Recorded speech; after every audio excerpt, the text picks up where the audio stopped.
Hello guys, how's it going? My name is Dal, and the month of July brought with it one of the best buffs to ever grace the World of Warcraft in ages, with a huge transmog and a mount farming event of Collector's Bounty, an event that allows players to get a ton more transmogs from boss drops, as well as a higher chance to get some of the more unique legendary items, but also mounts as well. And this buff has definitely been insane. The amount of players that you're seeing in some of the older zones has been incredible. It's super nostalgic just seeing so many players running around the zones of Antorus, diving into the raids from back in the day, or even hanging out outside of Nighthold as somebody who played a bunch in Legion. With so many players trying to come back and get all of the rewards before they're gone during this limited time event, I did want to put together a video going over on how to maximize the Collector's Bounty buff, primarily highlighting the different instances, specific ones in fact, from various expansion eras that you should probably pay attention to and focus on the most during this event, but also on how to utilize your characters in order to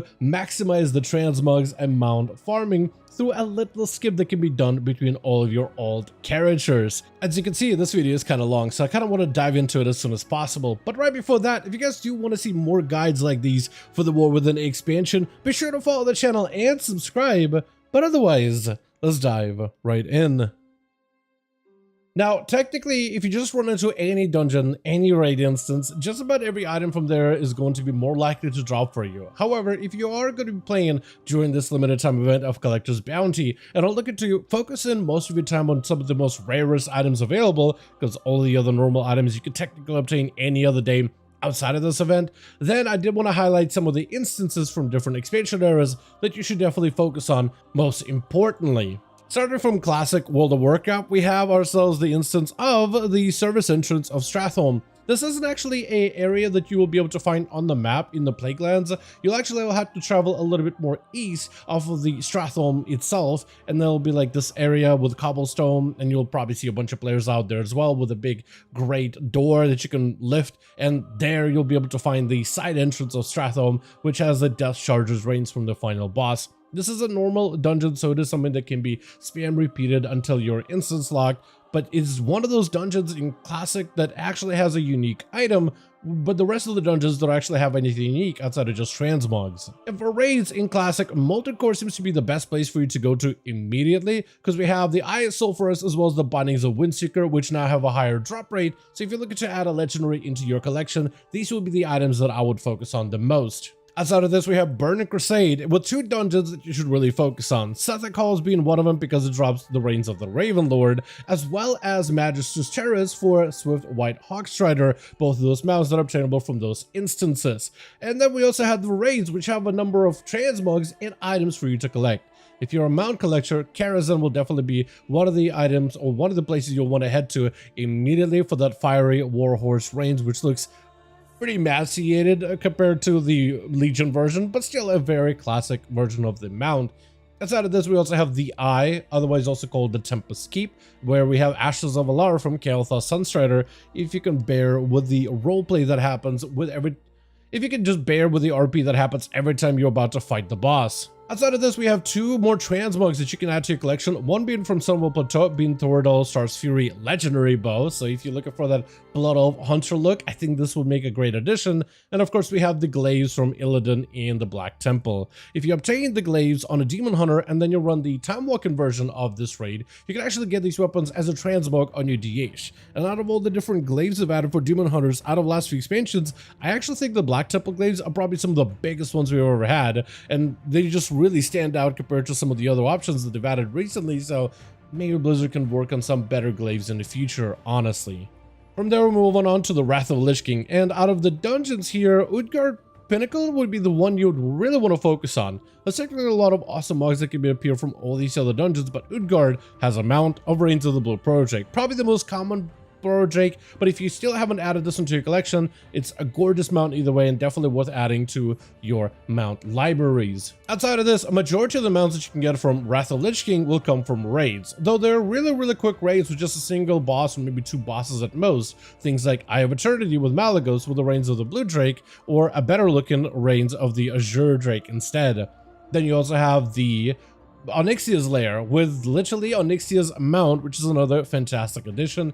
Then, of course, we have Vault of Archivon, which does need to it has a requirement where your faction needs to be controlling the Wintergrasp area in order to be able to access it. But if your faction does hold it, then you should definitely try for it, Slay Archivon, to see if you can get yet another mount to add to your collections. From there, we have Ulduar, which does mean that you can potentially get your hands on the Mimran's head as long as you have a no-light run. This means that as you're slaying some of the different Titan constructs within the area, they will be able to offer you a buff to fight Yaxaron, but if you've been max level, you don't really need a buff to fight him. And if you don't get any help from them, that means you don't turn on any lights from the assistants. That is how you could potentially get Mimran's head added to your collection. And lastly, we have Icecrown Citadel from the heroic version only, where you can get Invincible's Reigns. Definitely one of the more gorgeous mounts, definitely one of the most striking ones, and one of the fan favorite ones overall. Moving on to Cataclysm, we have a number of dungeons that are definitely worth your time. I think one of the first ones being a Zul'Gurub, because there's two mounts you can get from there. Armored Razashi Rapture, as well as Swift Zulian Panther, one you get from the Bloodlord and the other from the High Priestess. And these can be farmed on a daily with heroic or normal. So these are pretty easy to farm and add to your collection when it comes to your overall run. These won't be in any of the Cataclysm zones, because Cataclysm never really had specific zones for it. I guess there was a few, but you'll find these in the Stranglethorn Vale Zul'Gurub instance. Outside of this, another place we're checking out is Vortex Pinnacle, because there you can get on either normal or heroic the reigns of the Drake of the North Wind. While you're hanging out in the Vortex Pinnacle area, you should also stop by Throne of the Four Winds raid in order to pick up, or potentially pick up, Drake of the South Wind instead. The instance here, however, is going to be shared, so whether you do this on normal or heroic, the lockout will be shared. So take a look at the transmog selection and see if you have any items in the collection that you haven't unlocked yet, and try to go for the ones that you haven't obtained the appearance of.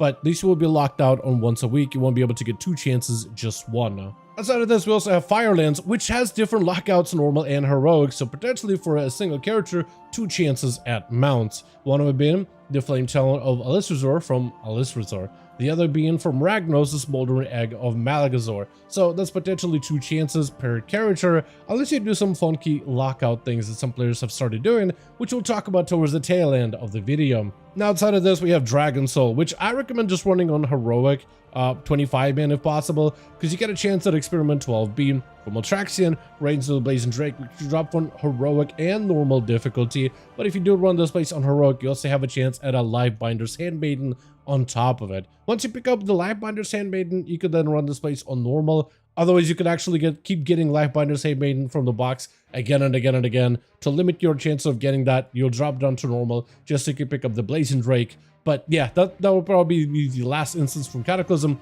that is worth your time. From there, we have Mists of Pandaria, where majority of the awesome things you'll find from here will come from the raids themselves, starting with places like Throne of Thunder. Here, you won't really be able to get a raid item, but however, you can get the unique transmog of the Doom Crown of Lei Shen. I did want to highlight some of the more unique transmogs because Mists of Pandaria was the first expansion to start adding some really cool stuff that you can start getting in here. So if you're looking for more mogs to expand to your collection, especially with some of the more unique items, this is definitely one of the best ones out there. Though, you also should stop by Horadon for a chance at a spawn of Horadon, which drops from the second boss of this instance. And later down the line, you'll also be able to fight G-Kun for a clutch of G-Kun as well. So Throne of Thunder definitely is packed with some of the best items for you to collect if you're looking for more unique items to add to the collections list. Then we have Siege of Orgrimmar, which has 2 items you're going to want to be on the lookout for, and you should definitely do this place on Mythic difficulty. What's to note about Siege of Orgrimmar actually on Mythic is once you complete it the first time around, you actually will unlock a skip at the start of the instance to skip all the way to Garrosh Hellscream, which is going to be the boss you're going to want to farm as much as possible. From him, we got the Kor'kron Juggernaut, which is a unique mount. That's essentially the boss of Iron Juggernaut, but also you can get his shoulders as well, specifically the Tusks of Manaroth. So if you missed out on Mop Remix, which was another opportunity for players to be able to guarantee get some of those Pandaria transmogs, Tusks of Manaroth is going to be yet another item that is one of the more unique mogs that is definitely worth an add, especially if you play a warrior or an orc, because they fit both of those really, really well. And lastly, we have the Mogreshan Vaults, where from Elegon, you could potentially get the reins of the Astral Cloud Serpent. Again, another mount that many players picked up during Mop Remix, but if you still haven't gotten it, that's another instance that's worth checking out. For Warlords of Jenner, we actually have a very light list, primarily raids. Blackrock Foundry, Mythic, Blackhand has a chance to drop the Iron Hoof Destroyer, but if you're still looking to add a couple of new other items like some of the more unique mugs, definitely worth picking up at least once, and the skip for this is also kind of nice too. Like, you'll have to start it at least on one character, but then you can complete this quest on every other character, so you need at least 5 characters to be able to get the skip, but afterwards you can skip directly to the boss without having to do the rest of that instance, which does take quite a bit of time. And I wish the skip like that was available for Hellfire Citadel as well, though you'll still need to do this on a single character, because there is a skip, you just can't do it on multiple characters all at once. But if you do end up trudging through that long instance, you can potentially pick up the Felsteel Annihilator on Mythic difficulty. From there, we got the fan favorite expansion of Legion, and there's a number of things that you can do in Legion to grab yourself some additional transmugs. Nighthold, for instance, especially if you run it on Mythic difficulty, gives you a chance at both the Living Infernal core and the Fiendish Hellfire core, which makes the instance definitely worth it. It does have a skip that will take you like 4 runs overall, or roughly 4 weeks to run it, in order to be able to unlock the skips, in order to be able to unlock it for all of your characters. Another mount that could drop is actually from Tomb of Sargeras, the third boss, potentially third boss if you do it correctly, from the Mistress Sazine. You have the Abyss Worm, which drops on every difficulty. So this one doesn't necessarily need to be done on Mythic, it can be done on Heroic, LFR, and Normal. Also, there's a unique transmog that can be obtained from the Maiden of Vigilance, the Hammer of Vigilance, that's also farmable. Though it isn't on a loot table, but it could potentially drop for any character. This one can actually be done on LFR. If you head to the Legion version of Dalaran, and then you head over to the LFR NPC, you can actually queue for a specific instance with just this boss specifically if you're trying to farm that weapon. Over in the Mega Dungeon of Karazhan, which you can actually enter through a side entrance of Karazhan. The original TBC dungeon had the main entrance, and the side entrance was used for a skip, but the side entrance is now used as the Legion variation of this. Defeating Atumen the Huntsman gives you a chance at a very awesome looking mount, Midnight's Internal Reigns. Definitely one of the ones that you want to add to your collection. Outside of this, we have Antorus the Burning Throne, which you'll want to run either usually on Mythic, but technically for one of the mounts, you can actually obtain it on any difficulty. And Torin Shorehound comes from any difficulty from the Fellhounds of Sargeras. This is one of the more and this one is definitely one of the more rare mounts that not everybody has, and there's a lot of players are still farming for it to this day. Another mount that will come from Mythic and Argus, which I'm yet to claim, even though as someone who played a lot of Legion back in the day, is Shackled Urzul. Definitely one of the more menacing looking mounts, and a very, very striking overall aura and feel about it, with all these different amalgamations of faces. However, from Antorus, we also got a number of cool items, like Agramar specifically. You can get his weapon instead as a drop. This is something that is available, I believe, for at least classes that can wield a two-handed weapon, as well as Argus the Unmaker's Scythe, which comes in 2 flavors, a blue, which comes from normal and heroic difficulties, as well as red, which can drop from mythic difficulties. So it gives you at least 2 extra transmog items that are unique, that are definitely worth farming within this instance. While we're on the topic of transmogs, there's also one more raid to take a look at, and that is the Emerald Nightmare. This one actually does come from a loot table from Xavius, the first Satyr's shoulder pads, which have a very, very low rate of drops. However, with the buff dropping even more loot, this is the best time for you to be able to farm one of these sets of shoulders for any leather wearer.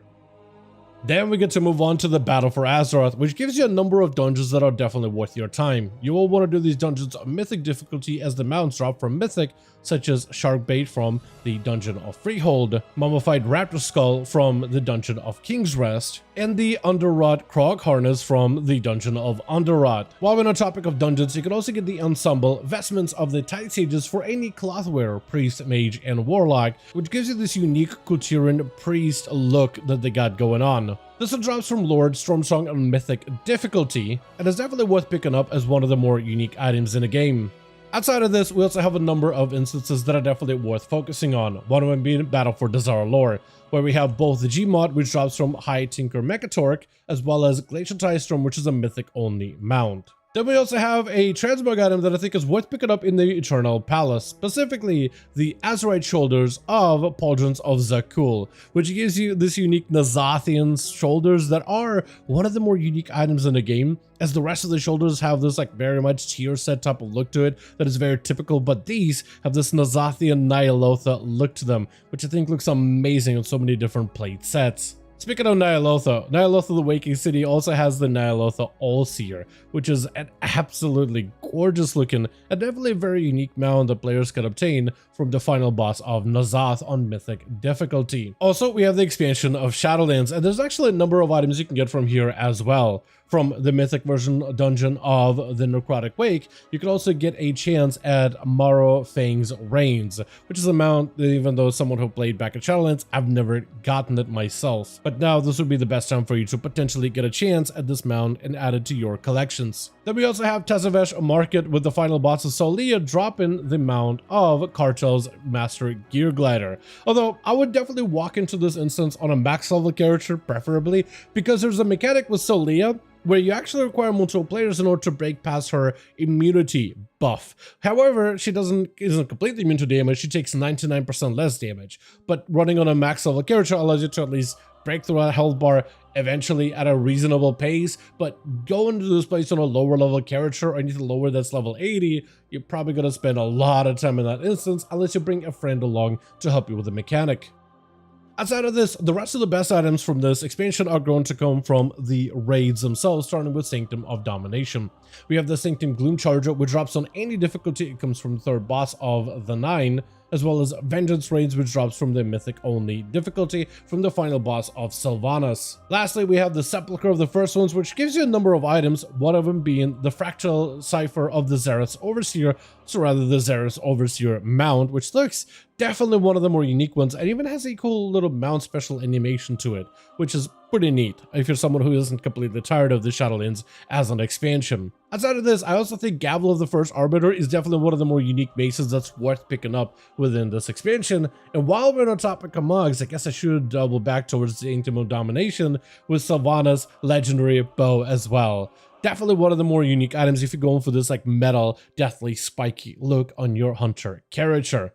Plus, there's also a quiver as well, so if you're a big fan of playing a hunter, maybe into the next patch or into Midnight Expansion, I think both of those could definitely help complete some of the different, more plated, armored-looking sets. Now we talked about the instances that are definitely worth your time and worth putting time into. I did want to give you guys also an easier method of farming some of these mogs. How most players are going to farm raids and dungeons is by hopping on a character, go into that instance, and then slay every single boss in trash pack until you finally make it to that one enemy that drops you the mount. But that does mean you still have to trudge through the rest of the instance, killing everything to make your way to that mount. For me, as an example, let's use the Gmod mount, which drops from Mechaturk, but it doesn't mean I have to go through the rest of this instance just to get to that boss. Or what you can do is use one character to unlock the path for all of your ults to be able to skip to that boss immediately without you wasting that lockout on that main opener character. The way you do this is take a character that's going to be the gateway character that will open up the doors to that raid to whatever boss you're trying to farm. For me, I cleared through Battle for Dazara Lore all the way to King Mechagon on heroic and normal difficulty. The skip will be a little bit weird in certain instances that share a lockup between normal and heroic. So if there are raids that do that, primarily in Cataclysm or some of the earlier Wrath raids, it won't work there, but it should work in a good portion of majority of the instances. So the way that you're going to do that is take that character that did the run, the character that has the lockout, and then you want to hard to and in, and then you're going to create a group in custom LFG. Call it whatever you want to, it's just going to be a private group between you and your alts, no other players involved. Then you want to hop on an alt character and then log them out fairly close to the raid's entrance. You just want to be able to run into the raid fairly quickly just to make sure that you don't mess up the lockout. Take that alt character and join the group, or at least sign up for it. Then you'll want to hop on that main character that created the group in order to be able to accept that alt into your group. Then hop back into the alt and then hit accept to join that group. And for the next 2 minutes, you'll be able to use that character that created the group instance in order to be able to get your alts to the boss you're looking to farm. After 2 minutes, however, the game is going to recognize that, oh, the character that created the group is offline. Therefore, we're going to pass the lead to the alt that you're on right now. With this, you're able to then take over the group on that alt character while still keeping the instance. But that character that initially created the instance is no longer eligible for the boss kill, so you can just kick him out of the group completely. Then you go kill King Mechagon or whatever boss you're trying to farm. An Ulduar Mimron's head is another one that players use this for. You could also use it for Firelands and any of the other instances. But essentially now I can kill it on my ult, my hunter, but my warrior who initially started the group will not get the credit. This means that my warrior after this, I can log back on the warrior, start a group, and do the same thing with another ult character, and then my next ult, and the next ult, and the next ult, allowing all those characters to skip the entirety of BOD while my warrior holds the lockout for them without my warrior getting the credit or losing out the lockout at all. And it's something that you can do all by yourself without any other players involved. This works really well for instances such as Ulduar, ICC if you're farming Lich King's Invincible, or potentially even any of the Legion raids, anything that has normal or heroic difficulties.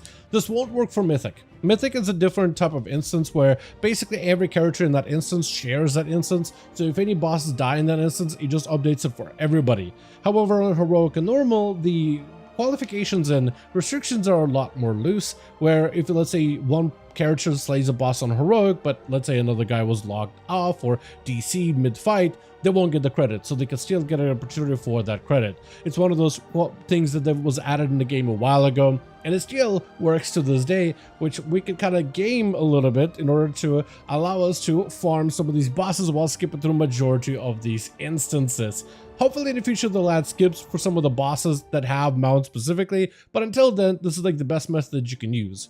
The best part is, once that warrior that I created that has a lockout for King Mechagon, I can basically extend this lockout infinitely into the next week and the week after that and week after that. If let's say I'm still struggling to get Gmod for some reason or another, I can just continuously extend this for my ults to use it, the same instance and the same skips, to get to the boss very, very quickly. Every single week. This makes farming some of those mounts just a little bit easier, and it doesn't, the best part is it doesn't take other players at all. It just takes you a little bit of practice, a little bit of patience with making the groups, but once you do it correctly the first time, it becomes really incredibly easy for you to be able to do something like this to get some skips for some of those other mounts and rewards.